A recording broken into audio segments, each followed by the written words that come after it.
Bien le bonjour à vous. Aujourd'hui, on va pas faire des nœuds. On va rester dans le domaine des nœuds, mais en dessin. Aujourd'hui, je vais vous montrer les bases pour l'instant et on verra plus tard, si ça vous plaît, des trucs un petit peu plus compliqués. Mais en attendant, je vais vous montrer une technique pour dessiner un dessin celtique relativement facilement. Ok, c'est parti.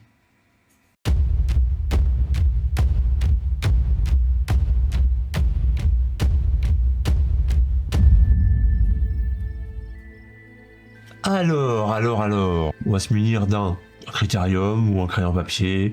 J'ai des petites gommes de précision là, comme ça, ma gomme et un marqueur, un liner, voilà. On va faire un quadrillage, on va faire 3 par 3, ça sera amplement suffisant. Je vais essayer de le faire le plus parallèle possible. Hop, je vais faire même comme ça. Tac, je vais prendre la largeur de la règle. Et vous verrez que même avec 3, eh ben, c'est déjà pas mal.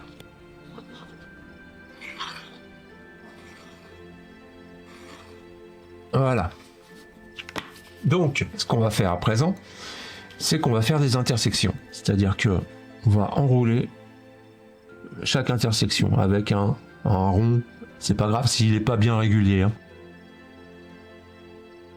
Hop. Toutes les intersections, on les enroule. Les extérieurs aussi. Voilà. Et dans ces intersections, on va faire d'autres intersections. C'est-à-dire que là, on va faire un rond aussi au milieu. D'accord? Maintenant, ces intersections, on va faire les croisements, on va faire les bandes, les rubans. Je vais y arriver. On va faire les rubans et pour faire ces rubans, on va faire les connexions. C'est-à-dire que on va travailler que en diagonale, ni verticale ni horizontale, que diagonale. Donc là, en fait, le but de la manœuvre, ça va être de faire les connexions. C'est-à-dire qu'on va prendre un rond, n'importe lequel, et on va aller jusqu'au suivant. D'accord? Et pareil à l'intérieur. Celui-là est dans un certain sens. Donc, celui-là, on va pas aller faire une parallèle ici. D'accord? On va les alterner. Donc, s'il y en a un qui passe dans un sens, celui juste à côté passera dans l'autre. Ok? Pareil, je reste sur les intérieurs. Et idem de l'autre côté. Veillez bien à ce que là, les connexions se fassent de manière cohérente. Évitez les décalages. Soyez bien alignés avec le trait précédent. Très important. Tac, là je fais le petit trait en fait pour montrer la continuité. Et voilà. Ok? Donc, si j'en ai un qui part dans un sens, et ben l'autre va partir dans l'autre sens. Tac, ici. Et tac, là. Bon, mes ronds sont pas très ronds, hein, mais on s'en fout. Celui-ci va partir dans l'autre sens.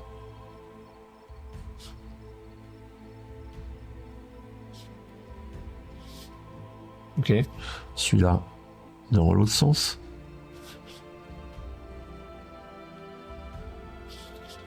N'hésitez pas à faire continuer votre trait après le rond pour que ça fasse la connexion en fait, là, un angle ici en fait, et que votre rond soit à l'intérieur de ces 4 angles. En gros, c'est l'idée. Là, pareil ici.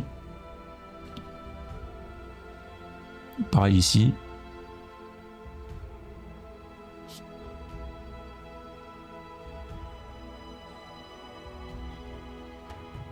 Alors, j'ai un peu déliré là. Veillez quand même à ce que vos brins fassent à peu près la même taille. Même si après, à la finition, on peut toujours rectifier le tir. Là, il est un peu large. Donc je réduis un peu. Tac. Voilà. Donc on continue. Celui qui va dans un sens, l'autre va dans l'autre.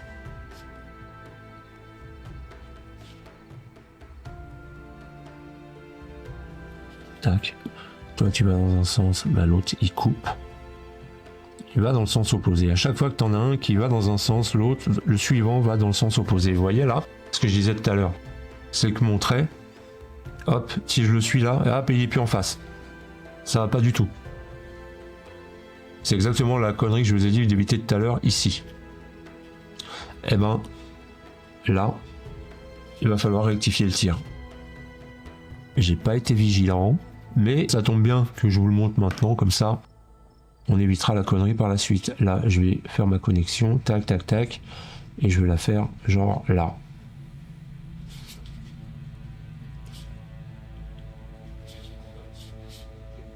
Et toi, t'es pas censé être aussi grand, donc je vais le faire s'arrêter là.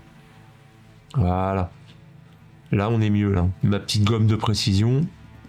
Tac. Voilà. Et là, ma connexion est correcte. Et voilà, là, j'ai mon ruban qui vient ici. Tac, ma connexion, elle vient là. Tac. Là, ici. Et là. Là. Ok. Et là.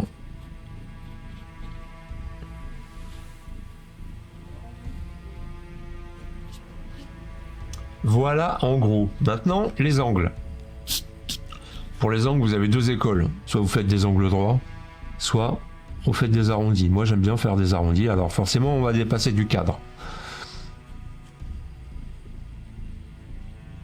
Mais veillez quand même à ce que votre arrondi soit cohérent avec cet arrondi là. Parce que vos ronds, c'est ce qui va constituer l'angle intérieur, ici. Tac, pareil ici. Hop, moi j'aime bien faire des points, j'aime pas faire des arrondis.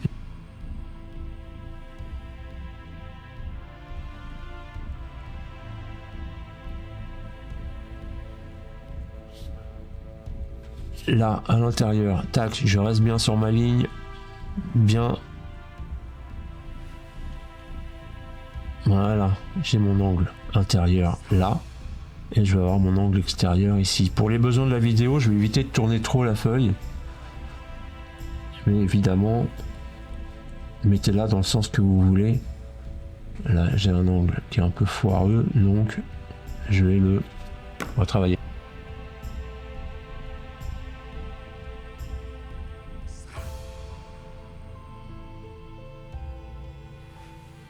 Tac. Et tac. Vous voyez qu'on dépasse allègrement du cadre.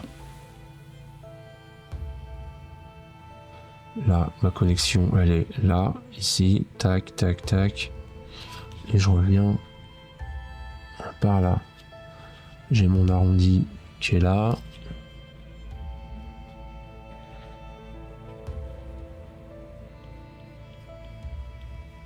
Hop. Bim. Montrer ici à l'intérieur. Hop. Et je fais ma connexion intérieure. Hop. Là, pareil.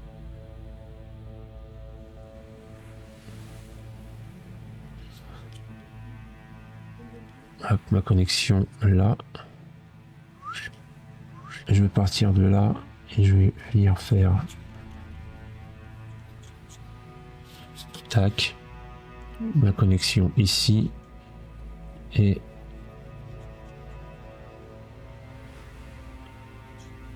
la connexion là.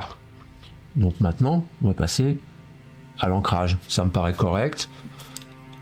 J'ai pas fait ma connexion là, mais écoutez, ça me paraît correct. On va pouvoir ancrer le dessin.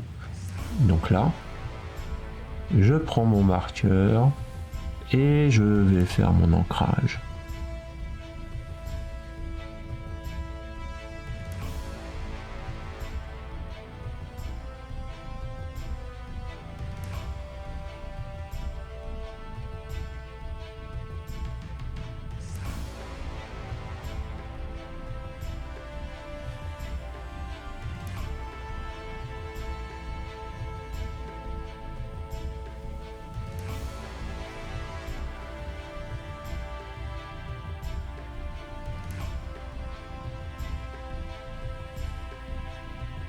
Puis après, bah voilà, après, une fois l'ancrage terminé, on peut gommer.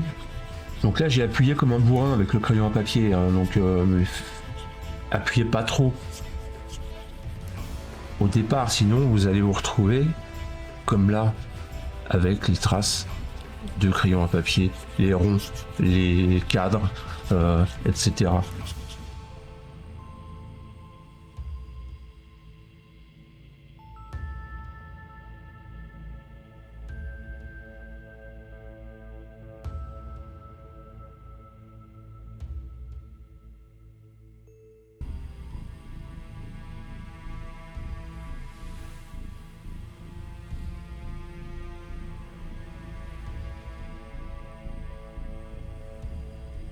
Après, ce qu'on peut faire, c'est remplir les espaces négatifs.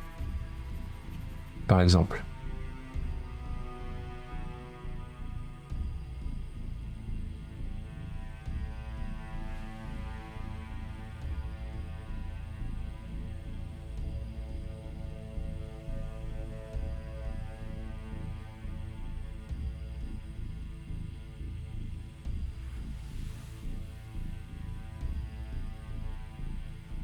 Et ce qu'on peut faire après, c'est les ombrages. Donc je passe un coup de crayon à chaque intersection.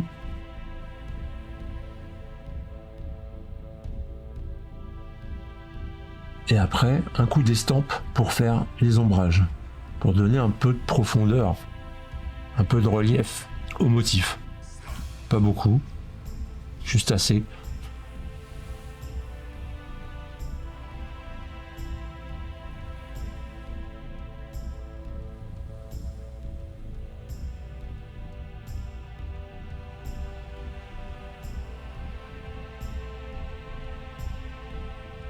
Et voilà.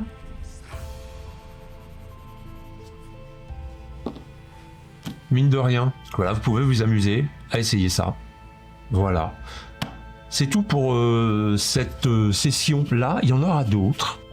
Parce qu'on va complexifier un petit peu le truc. Après, dans la vidéo suivante de cette série-là, des dessins celtiques, sur les bases de cette technique-là, on verra comment faire des cassures. Complexifier un petit peu le truc. Là, c'était vraiment basique. 3 par 3, c'était basique. Voilà, j'espère que ça vous a plu. N'hésitez pas à mettre un petit commentaire pour, voilà, pour poser des questions ou ce que vous voulez. Ça fait toujours plaisir. Abonnez-vous, hein, un petit pouce en l'air, un petit partage, tout ça, partagez ça à vos proches, à vos amis, que sais-je. Voilà, et je vous dis à bientôt pour une prochaine vidéo. Prenez soin de vous. Ciao!